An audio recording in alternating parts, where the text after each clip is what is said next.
News coming in. This is Putin's massive signal to both Trump and Europe, wherein Russian strategic bombers over Baltic Sea, where Russia has in fact used nuke-capable jets. They've shown off their strength amid the talks with Trump. Putin meets 3 Trump envoys over the Ukraine war, and in fact, in the next couple of days, we will be looking at a trilateral meet, which is supposed to take between the US, or rather among the US, Russia and Ukraine. But ahead of all of this, and even amid meetings underway with US envoys, it is Russia who's shown strength amid these talks, using nuke-capable jets. And this is a big signal from Russia, or rather Putin himself, to both Trump and Europe at this point of time, wherein Russian strategic bombers were seen over the Baltic Sea. So this comes in as a very crucial signal, a massive one at that. How is it to be interpreted at this given point of time?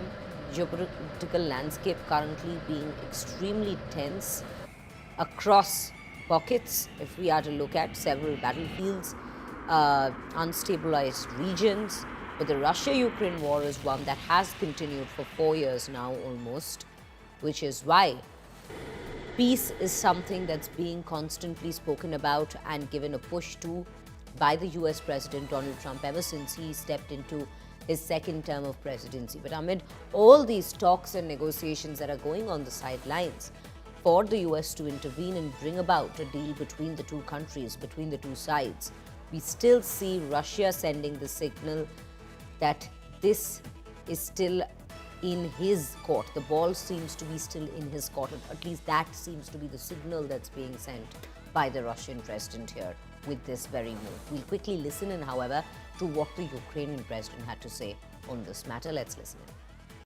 in.